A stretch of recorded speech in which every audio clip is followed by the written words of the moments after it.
Of the Ryefield models, 1/35th scale Panzer IV-J. The Panzer IV-J was the last version of the Panzer IV and was produced from January of 1944 until the end of April in 1945. Primary differences between the Panzer IV-H and the Panzer IV-J were modifications made to streamline production and to conserve resources. The late war Panzer IV looked strikingly different than the Panther and the King Tiger, and if the war would have continued, the Panzer IV would have been phased out for the E-25 series. The Panzer IV was long in the tooth by the time the war ended, but the Panzer IV-H and J are a couple of my favorite World War II tanks. The Ryefield Panzer IV has a lot of parts, and in many ways it reminds me of Dragon kits. The molding is well done, the detail is well done, and there's very little flashing. I don't like using rubber band tracks, and I appreciate it when manufacturers give us individual link tracks, or at least link and length tracks.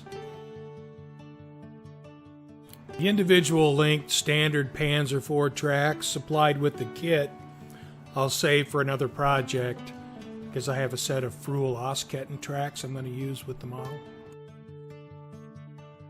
The model will be built from the box with the exception of the tracks. The kit comes with a couple nice PE sheets and comes with several marking options. The instructions are pretty good, although there were several steps where I had to study them a bit to make sure I didn't make a mistake in building the kit. The only complaint I had unboxing the kit and flipping through the instructions was the color 5 use. Some of the colors were really dark and I had a difficult time distinguishing between colors. But in the big scheme of things here, that's pretty minor.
Since there are parts in the kit that are shared between different Panzer IV variants, some drilling is required for the Panzer IV-J.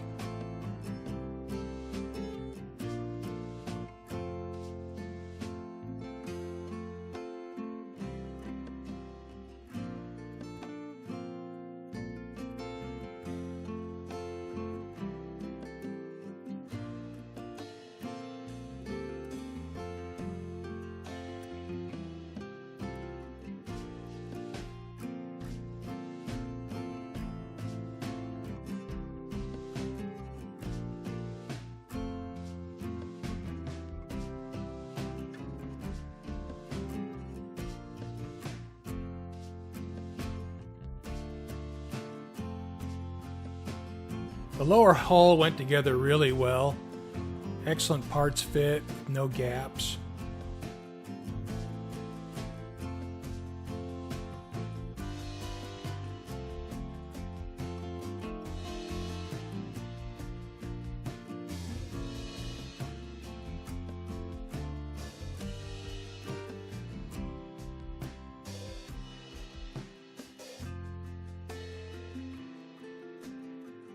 I love that it has movable suspension, and that's a feature I'm going to want to take advantage of later when I put it on a display base. The detail on the idler's really good. I also love the poly caps in the wheels, and makes them easy to remove, and it's just so much nicer for finishing the model. The only wheels that didn't have poly caps were the upper return rollers. The parts fit in the kit is just really good. And if you've struggled through kits that don't have good parts fit, like I have with a couple models, having parts fit that's really good makes it so much more enjoyable to build the model. There's a lot of fine detail with this kit, and there's a lot of really small parts. So it's something to keep in mind if you're looking at buying this kit. And if you enjoy that sort of thing, this kit is for you. If that's something you'd rather not deal with, then maybe it's not.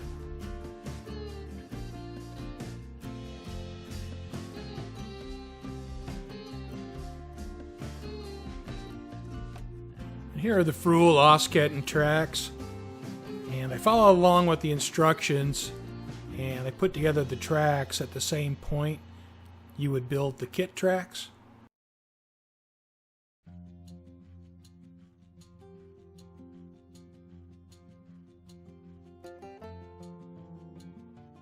And here I have all the road wheels mounted on the lower hull, and it's time to build some tracks.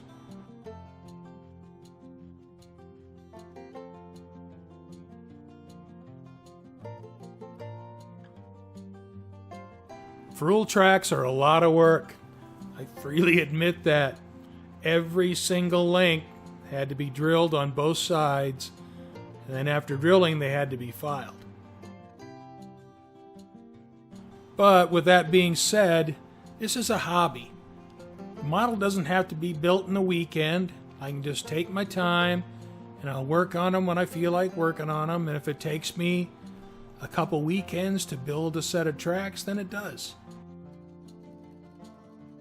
I think a modeler is well rewarded for the effort he puts into his tracks. Cast metal tracks, they look tremendous. They hang naturally. And I just think it's well worth it.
I made myself a gluing fixture, and after I had my link of tracks built, I cut a groove in a piece of extruded foam and set the tracks down inside of it.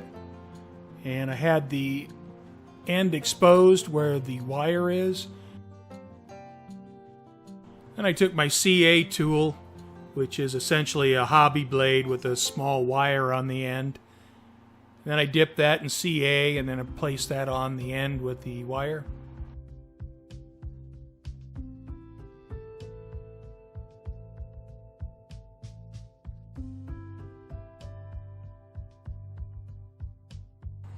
And like I mentioned earlier, workable length metal tracks, they just look so great.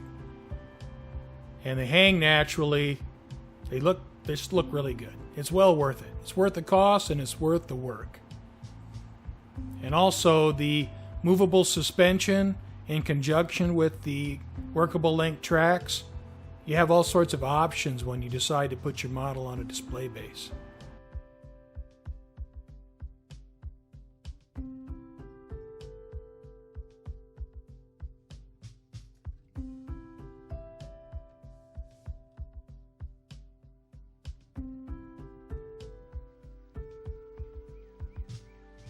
Here with the air intakes, the rear hull plate, and then the center engine firewall. This was the first time I had steps I need to do at one time, more than one step at once.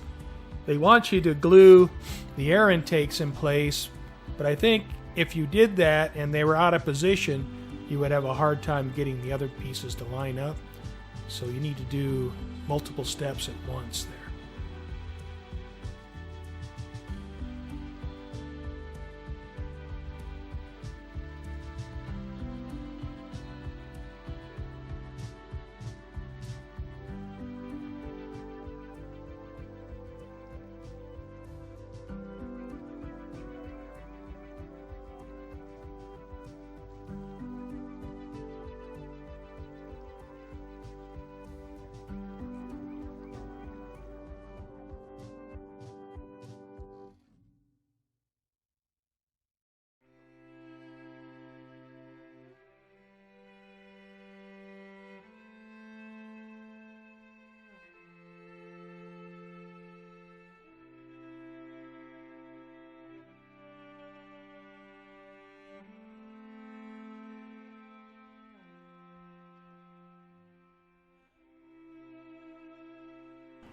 From here to the completion of the hull, I'm going to add a bunch of PE and a lot of that late war mesh shirtsen that they add. I'm going to get that on the model and it's going to look pretty impressive.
Here I have the hull finished, and I gotta say it's really looking good to this point.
Building the main gun is the first step in putting the turret together, and there's a lot of detail, a little bit of photo etch, and it's unfortunate that no one will see it.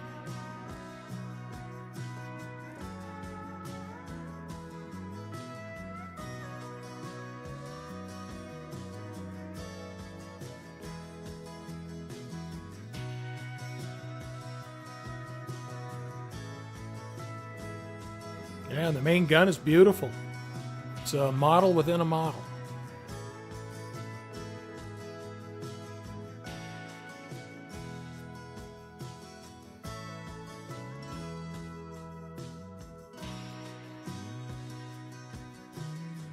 The main gun for the Panzer IV is the 75mm KWK-40L48.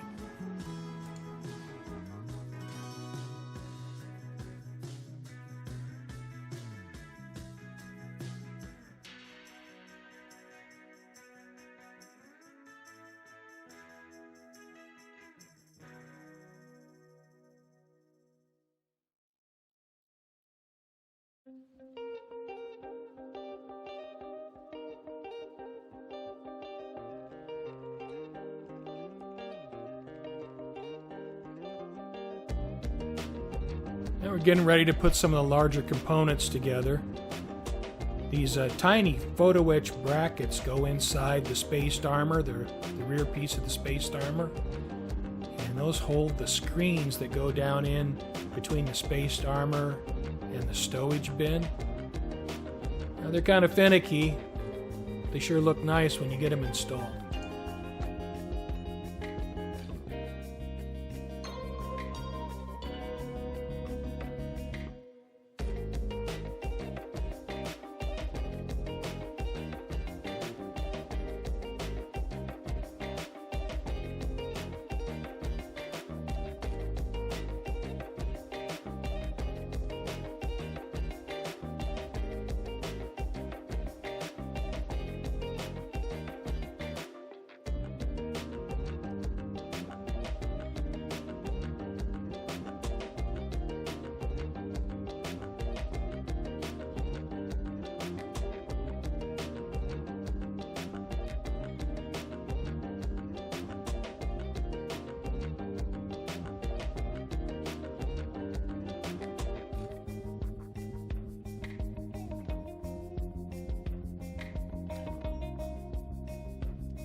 The cupola is a work of art.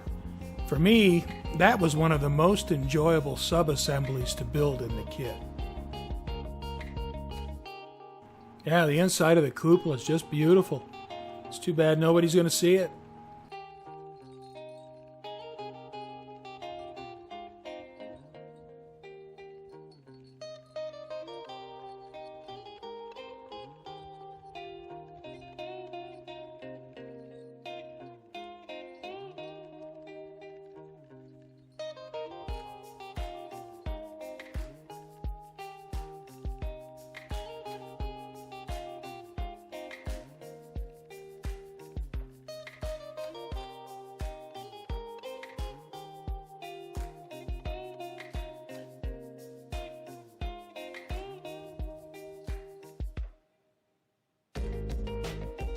I'm painting the inside of the turret white. Probably don't need to, but I'm going to have the cupola hatch open. And I think I'll have a figure in there, but somebody may be able to see down in there, so I want it white. Then some of the areas in the back around the spaced armor on the turret and the stowage bin, I went ahead and painted that black, because once it's assembled, I don't know if I'm going to be able to get in there with an airbrush.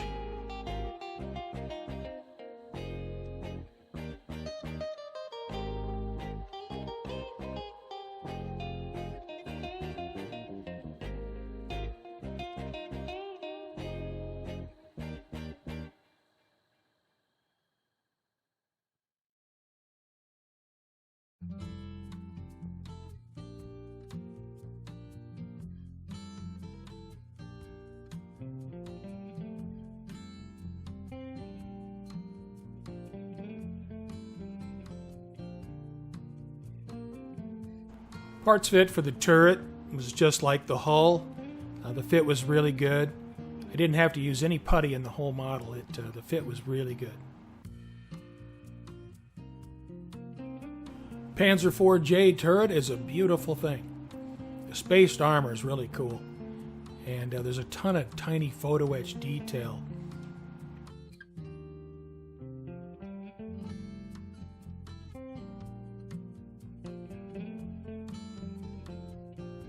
This is my first Ryefield models kit, and if they're all like this, I wouldn't hesitate to buy another one. Well, now it's time for paint. Hopefully I can do it justice.